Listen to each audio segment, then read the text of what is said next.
Zero Academy. Welcome back to Zero academy.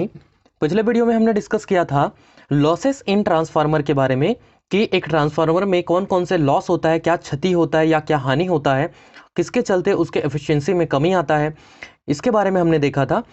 हमने तब भी एक बात कही थी कि उन लॉसेस जो होते हैं, जो दो तरीके के जो लॉसेस होते हैं, आपका एक कोर लॉस होता है और दूसरा जो होता है कॉपर लॉस होता है।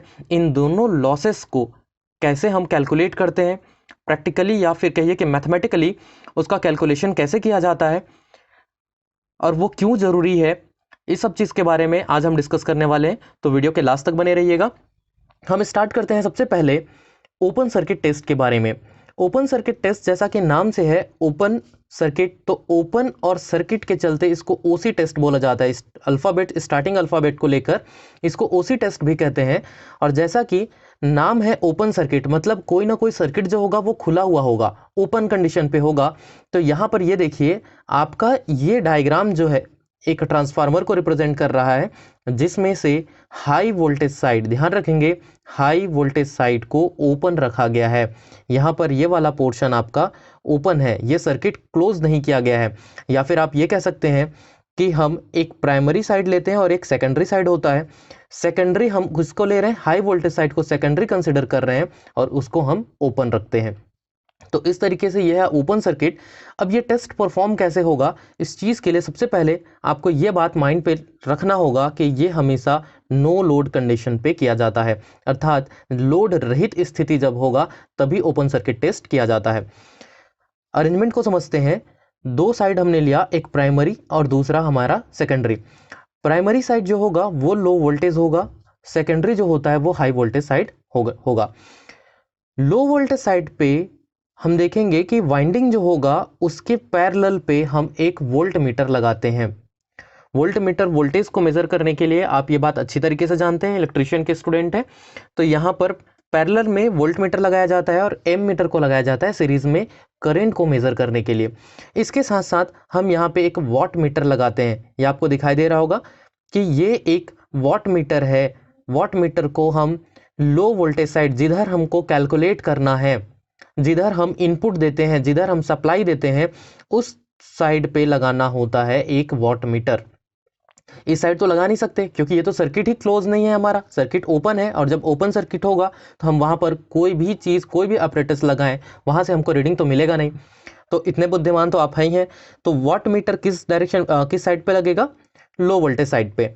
इसका साथ हम यहाँ पे रेटेड एसी वोल्टेज यहाँ पर अप्लाई कर रहे हैं, मतलब हम एसी वोल्टेज हम यहाँ पर इनपुट में दे रहे हैं। मतलब इस सर्किट पे जो इनपुट जो होगा वो होगा हमारा एसी।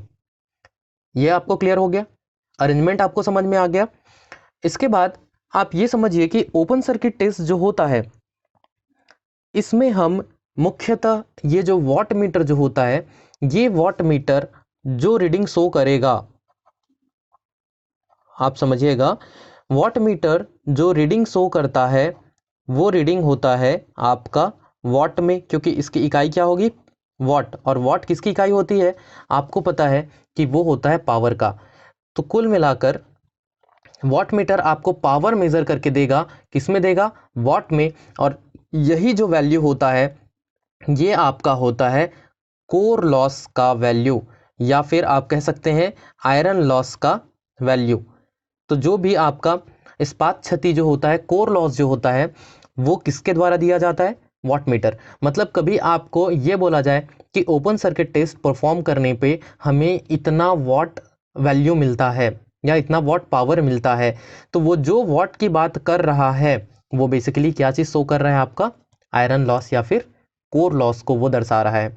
ये बेसिक क्या होता है आयरन लॉस या कोर लॉस, ये आप पहले ही जानते हैं क्योंकि हमने पहले वीडियो में कवर किया हुआ है।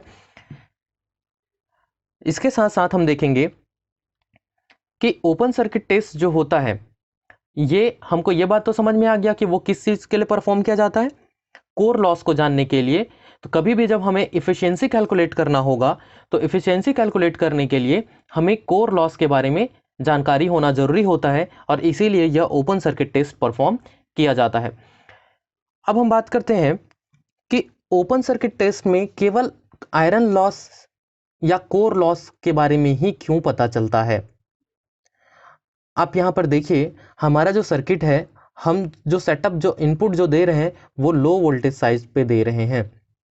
हमें ये बात अच्छे से पता होता है कि जब यहाँ पर लो वोल्टेज साइड जो होगा वहाँ पर वोल्टेज जो होगा वो कम होगा और सेकेंडरी जो होगा वहाँ पे वोल्टेज हाई होने वाला है, क्योंकि ये ट्रांसफार्मर उसको स्टेप अप करेगा। इतना हम जानते हैं। तथा हमें ये बात पता है कि लो वोल्टेज साइड जो होगा, मतलब प्राइमरी जो साइड होगा, ये प्राइमरी साइड जो रहता है यहाँ पे रेटेड एसी वोल्टेज दिया जाता है, मतलब करंट का जो मान होता है वो बहुत कम होता है। करंट का मान बहुत कम होने के कारण यहाँ पर जो कॉपर लॉस जो होता है वो नेग्लिजिबल होता है। आप इस तरीके समझिए कि कॉपर लॉस जो होगा, कॉपर लॉस डिपेंड करता है करंट पे। आपको फॉर्मूला तो याद होगा ही, I²R वाला फॉर्मूला यूज करते थे प्राइमरी के लिए प्लस सेकेंडरी के लिए। ये फॉर्मूला आपको याद होगा, I² सेकेंडरी केस के लिए ये ऐसा। तो ये मेनली किस पे निर्भर कर रहा है? कॉपर लॉस करंट पे निर्भर कर रहा है। और चूंकि हमारा जो प्राइमरी साइड है यहाँ पे हम क्या कर रहे हैं, करंट जो रहता है वो काफ़ी लो रखते हैं। करंट को लो रखने के कारण कॉपर लॉस जो है ये हमारा नेग्लिजिबल होता है, नगण्य हम कह सकते हैं इस चीज़ को, ये नगण्य होता है। तो इसलिए हम इस चीज़ को इग्नोर कर सकते हैं, कॉपर लॉस को। तो ऑब्वियसली जब हम कॉपर लॉस को कंसिडर नहीं करेंगे तो दूसरा केवल और केवल जो बच जाता है हमारा वो होता है हमारा आयरन लॉस या फिर कोर लॉस जिसे हम कहते हैं। तो इसीलिए जो वाट मीटर जो रहता है वो रीडिंग जो देगा वो केवल कोर लॉस या फिर आयरन लॉस के बारे में ही देता है। तो अगर हम इसको मैथमेटिकली देखें, फॉर्मूला वाइज देखें, तो किस तरीके से हम कैलकुलेट कर सकते हैं? एक्चुअल जो आयरन लॉस जो होगा, मैं इस चीज़ को लिखूंगा कि आयरन लॉस, इसको यदि मैं रिप्रेजेंट करूं WI से, क्योंकि वॉट में इसका वैल्यू आता है, मैंने आपको बताया, इसलिए W, और आयरन लॉस है इसलिए मैं यहाँ पे I रिप्रेजेंट करता हूँ। तो WI इज इक्वल्स टू हो जाता है W0 minus no load copper loss. अच्छा, आपके दिमाग में ये भी आया होगा कि ये करंट है यहाँ पे कम क्यों होता है? करंट कम इसलिए हो रहा है क्योंकि हम नो लोड का कंडीशन ले रहे हैं। मैंने आपको स्टार्टिंग में ही बताया कि ओपन सर्किट को नो लोड कंडीशन में लेते हैं, इसीलिए करंट जो है यहाँ पे मिनिमम होता है। तो मिनिमम कंडीशन में जो कॉपर लॉस होगा उसको यदि हम वाट मीटर का जो रीडिंग है यदि हम उसमें माइनस कर देते हैं तो माइनस करने के कारण जो वैल्यू मिलेगा वही हमारा आयरन लॉस होगा। कॉपर लॉस का फॉर्मूला क्या होता है? I²R, ये बात आप अच्छी तरीके से जानते हैं। तो ये जो फॉर्मूला है ये दर्शाता है आपके आयरन लॉस को। अगर हम कॉपर लॉस को नेग्लिजिबल मानते हैं, मतलब यदि हम I²R को लगभग ज़ीरो मान ले, नगण्य मान लेते हैं, तब की कंडीशन पे हमारा जो वैल्यू आएगा वो क्या होगा? आयरन लॉस जो होगा वही WO है हमारा वाट मीटर रीडिंग।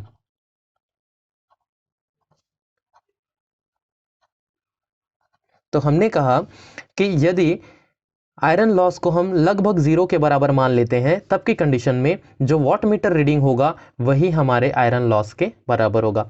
अगर थोड़ा मोड़ा अगर आयरन कॉपर लॉस को कंसिडर करेंगे तो आप ये फॉर्मूला बोल सकते हो।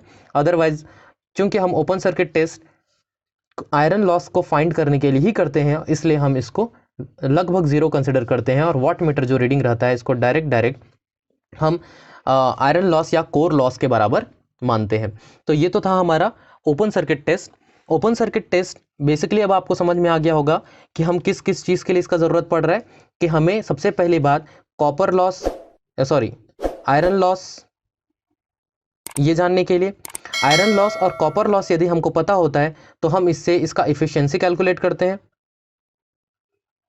तो इफिशियंसी के लिए हमको इसको ज़रूरत पड़ रहा है। इसके अलावा यदि मैं बात करूं तो एफिशिएंसी और ये दोनों चीज़ होने के बाद हमें इक्विवेलेंट सर्किट कभी कभी बनाना पड़ता है।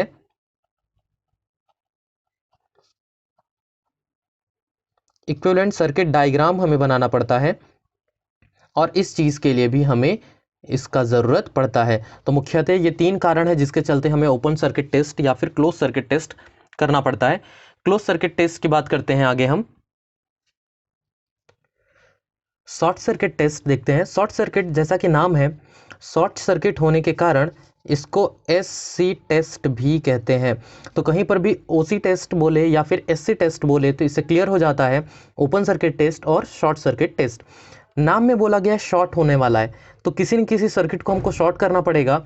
तो सिंपली हमें पिछले ओपन सर्किट के केस में याद है, ये हमारा प्राइमरी साइड और ये सेकेंडरी साइड था।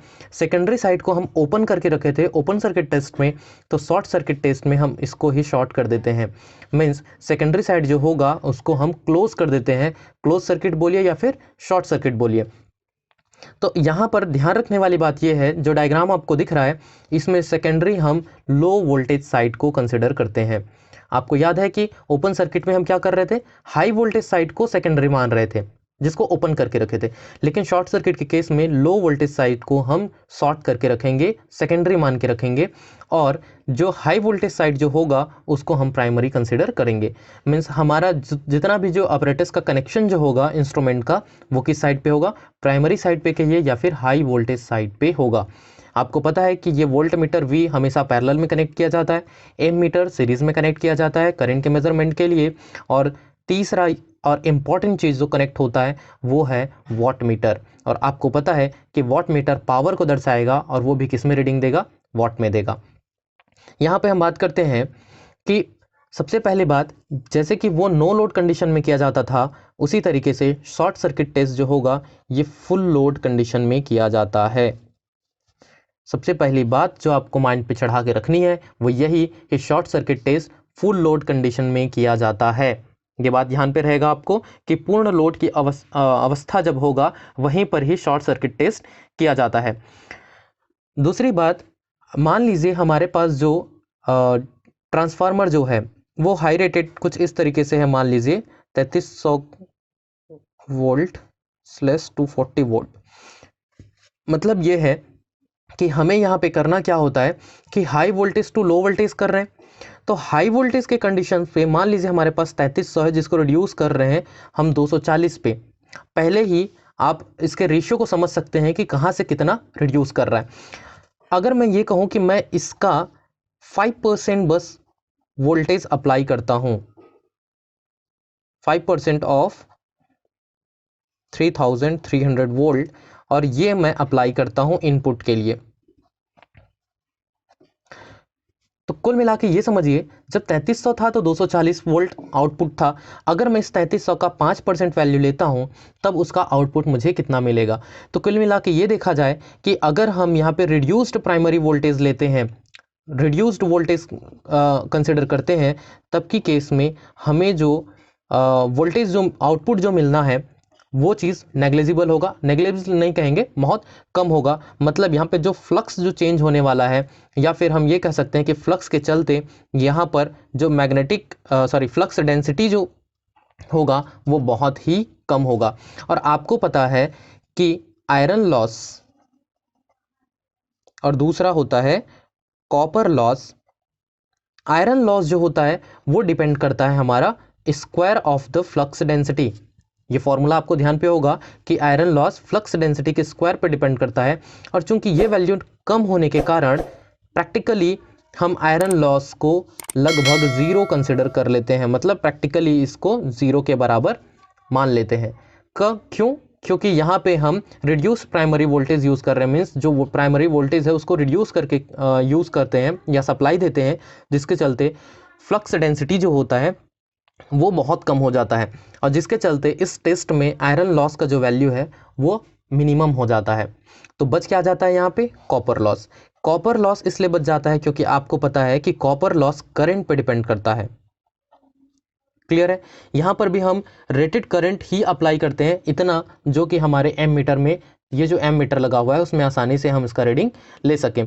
तो अब सर्वा हमारा किस पर डिपेंड कर रहा है, करंट पे, और जब करंट होगा देन डेफिनेटली हम कॉपर लॉस उसका निकाल सकते हैं, और उसके लिए फॉर्मूला होता है, आप जानते हैं कॉपर लॉस के लिए I²R। ये बात आप अच्छी तरीके से जानते हैं। तो सारा सर्किट का जो कनेक्शन है वो आपको समझ में आ चुका है, क्या सप्लाई देते हैं वो आपको समझ में आ चुका है। अब हम देते हैं कि इसमें से हम क्या क्या कैलकुलेट कर सकते हैं।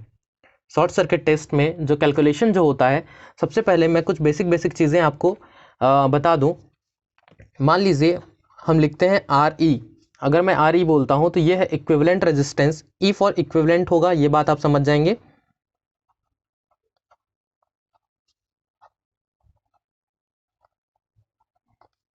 तो अगर मैं ये बोलूं आर ई है इक्विवेलेंट रेजिस्टेंस, इसके साथ साथ मैं एक्स ई की बात करूं तो ये आप समझ जाएंगे कि ये क्या है, हमारा इक्विवेलेंट रिएक्टेंस, ये आप जानते हैं।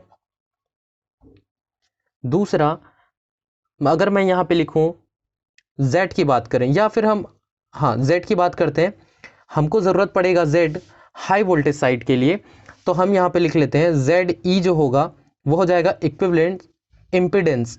लेकिन इम्पीडेंस हमें किस साइड के लिए चाहिए, हाई वोल्टेज साइड के लिए चाहिए। तो मैं इसको EH लिख देता हूँ ताकि ये आपको क्लियर हो जाए कि ये है हमारा हाई वोल्टेज साइड के लिए इक्विवेलेंट इम्पीडेंस।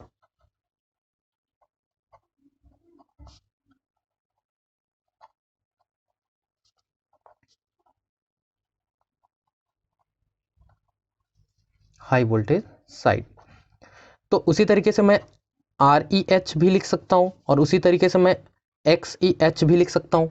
ये बात अब आपको समझ में आ गया होगा। E का मतलब इक्विवेलेंट, H का मतलब हाई वोल्टेज साइड, और Z, R और X का मतलब आप बहुत अच्छे तरीके से जानते हैं कि Z जो होता है इम्पिडेंस होता है, X जो होता है वो रिएक्टेंस होता है, और R जो होता है रेजिस्टेंस होता है। आपको पता है कि रेजिस्टेंस किसके चलते होता है, वाइंडिंग के चलते होता है, या कोई भी जो मेटल जो जो कंडक्टर जो होता है, जो चालक जो होता है, उसमें ओमिक रेजिस्टेंस हमेशा पाया जाता है। ये बात आप अच्छी तरीके से जानते हैं। तो इसलिए जो वाइंडिंग जो होगा, जो कनेक्शन जो होगा, उसके चलते इसमें रेजिस्टेंस पाया जाएगा। साथ ही साथ क्योंकि यहाँ पे हम AC वोल्टेज सप्लाई कर रहे हैं, तो उसके चलते यहाँ पे क्या हो रहा है, हमारा मैग्नेटाइजेशन का प्रोसेस होता है, मैग्नेटाइजेशन डीमैग्नेटाइजेशन का, क्योंकि फ्लक्स चेंजेस होता है, और उसके चलते यहाँ पे रिएक्टेंस भी प्रोड्यूस होता है। सर्किट के चलते, वाइंडिंग के चलते रेजिस्टेंस, और मैग्नेटाइजेशन एंड डीमैग्नेटाइजेशन के चलते यहाँ पे क्या आता है, रिएक्टेंस, और इन दोनों से मिलाकर हम निकालते हैं इसका इम्पिडेंस। इतना बेसिक आपको पता है। तो किस तरीके से ये वैल्यू कैलकुलेट करेंगे ये आप देख लीजिए। सबसे पहले हम निकालेंगे यहाँ पे रेजिस्टेंस कैलकुलेट करते हैं, equivalent resistance in high voltage side. तो this much is equals to हो जाएगा power in short circuit side divided by I square, current का square in short circuit side. चूंकि ये रेजिस्टेंस है इसलिए आंसर आएगा हमारा ओम पे। अब ये कैसे आया, आपको पता है कि पावर इज इक्वल्स टू क्या होता है, आई स्क्वायर आर होता है। ये बात आप अच्छे तरीके से जानते हैं कि पावर का फॉर्मूला होता है आई स्क्वायर आर। तो आर इज इक्वल्स टू क्या होगा, P upon I square, P upon I square. तो इसीलिए resistance, equivalent resistance in high voltage side is equals to हो जाएगा, ध्यान रखेंगे पावर किसका आ रहा है, शॉर्ट सर्किट साइड का, या करंट हम किधर का ले रहे हैं, शॉर्ट सर्किट साइड का। इस बात को ध्यान पे रखिएगा। तो ये हो गया REH इज इक्वल्स टू। साथ ही साथ हम बात करें, जब हमें R पता चल जाता है तो हम निकाल सकते हैं इसका ZEH। ZEH ये किस तरीके से निकलता है, Z का मतलब इम्पिडेंस का मतलब टोटल प्रतिरोध की बात करता है, कुल प्रतिरोध की बात करता है, जिसमें रेजिस्टेंस रिएक्टेंस सब कैलकुलेट हो जाता है। मीन्स सबको मिला के जो रेजिस्टेंस जो निकलता है, सॉरी रेजिस्टेंस नहीं करना चाहिए, प्रतिरोध जो निकलता है वो कहलाता है हमारा इम्पिडेंस। तो इम्पिडेंस इज इक्वल्स टू, हम डायरेक्टली ये फॉर्मूला लिख सकते हैं कि total voltage in short circuit side divided by total current in short circuit side. ये भी हमारा प्रतिरोध ही है, ओम में ही इसको दर्शाया जाता है। साथ साथ इसका रिएक्टेंस यदि हमें कैलकुलेट करना होगा XEH, तो this much is equals to हो जाएगा अंडर रूट ऑफ ZEH इसका स्क्वायर माइनस REH इसका स्क्वायर। तो ये बेसिक सब चीज़ें हैं जो आपको पहले से पता है, पहले ही आपने ये सारी चीज़ें देख लिया होगा। तो मेनली हम इसमें तीन चीज़ें कैलकुलेट कर लिए, resistance in high voltage side, impedance और रिएक्टेंस। जैसे ये तीनों चीज़ आप कैलकुलेट कर लेते हो, आपको शॉर्ट सर्किट साइड का वोल्टेज पता है, करंट पता है, पावर पता है, सारा चीज़ तो मिल गया। इसके चलते अब आप इसमें एफिशिएंसी इसका कैलकुलेट कर सकते हो। तो कुल मिला के हमें ये समझ में आया कि शॉर्ट सर्किट टेस्ट में हमें क्या क्या चीज़ों के बारे में पता चला, कि वॉट मीटर का जो रीडिंग था, मैं फिर से बोलूँगा कि वॉट मीटर का जो रीडिंग है ये हमको किसको शो करता है, इसके कॉपर लॉस को। और ये किस में दिया जाता है, वॉट में दिया जाता है। तो watt meter reading copper loss को बता रहा है, जो कि वॉट में दिया जाता है। कॉपर लॉस आपको पता चलता है, आप इसके शॉर्ट सर्किट टेस्ट से कॉपर लॉस के साथ साथ आप इसकी इफ़िशियंसी कैलकुलेट कर सकते हो। इफ़िशियंसी बोलिए या फिर इफ़िशियंसी परसेंटेज बोलिए। और साथ साथ जो मैंने पहले ही बताया था कि इक्विवेलेंट सर्किट डायग्राम यदि हमें बनाना होता है तो वहाँ पर भी शॉर्ट सर्किट टेस्ट हमारा उपयोगी होता है। तो उम्मीद है आपको क्लोज ओपन सर्किट टेस्ट और शॉर्ट सर्किट टेस्ट दोनों चीज़ें अच्छे से समझ में आया होगा। कुछ भी चीज़ अगर इसमें डाउट रह जाता है आपको तो आप कमेंट बॉक्स में ज़रूर बताइएगा। मेरा प्रयास है कि आपको इस लॉकडाउन के सिचुएशंस पे, जिस तरीके से आप जानते हैं कि ये साल में ऑफलाइन क्लासेस अच्छे तरीके से परफॉर्म होना बहुत ही ज़्यादा मुश्किल है, तो मेरी कोशिश है कि मैं आपको वर्कशॉप कैलकुलेशन इन साइंस के अलावा आपके ट्रेड थ्योरी की भी जानकारी आपको ऐसे छोटे छोटे वीडियो के माध्यम से आपको मैं दे सकूं। अगर आपको ये वीडियो पसंद आ रहा है तो आप कमेंट बॉक्स में बताइए। इसके साथ साथ किसी भी ट्रेड का और किस किस टॉपिक पर आपको वीडियो चाहिए आप मुझे ज़रूर कमेंट कीजिए, ताकि मैं खुशी खुशी आपके लिए वीडियो प्रोवाइड कर सकूं। अभी के लिए बस इतना ही। Stay safe, keep learning. Thank you.